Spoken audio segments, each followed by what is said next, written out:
जी हाँ, असल में मेहर ने मायरा से यह कहा है कि अगर उसकी शादी तुम्हारे पापा से हो जाती है तो वह सब कुछ मायरा के हाथों में सौंप देगी।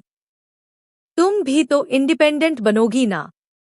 यह बात मायरा को बहुत अच्छी लगती है और वह मेहर की बात मान लेती है। इसके बाद मेहर घर में अपने रिश्ते की बात करती है और सबको मना भी लेती है।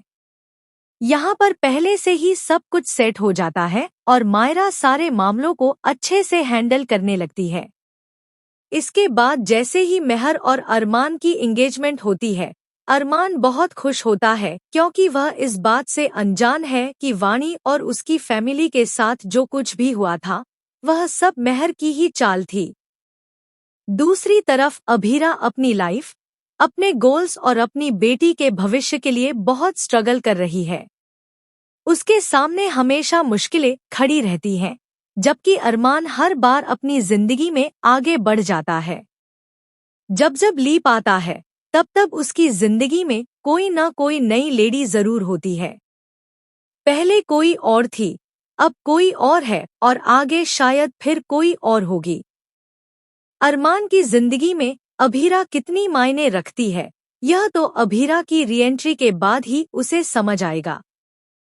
फिलहाल अरमान आगे बढ़ चुका है, लेकिन अभीरा आज भी वहीं खड़ी है, अपने अरमान का इंतजार करती हुई, उसे याद करती हुई और अपनी बेटी मायरा को याद करती हुई।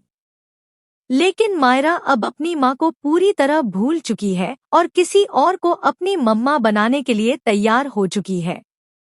जैसे जैसे मायरा बड़ी होती जाएगी, उसका इंटरेस्ट बिजनेस की तरफ बढ़ेगा और वह सब कुछ अपने हाथों में लेती हुई नजर आएगी। लेकिन जैसे ही मेहर जाएगी, मायरा को एक बहुत बड़ा झटका लगेगा, क्योंकि जल्द ही अभीरा की रीएंट्री होने वाली है अरमान की जिंदगी में। जैसे ही अरमान और अभीरा एक दूसरे से टकराएंगे, वे दोनों अपने इमोशंस कंट्रोल नहीं कर पाएंगे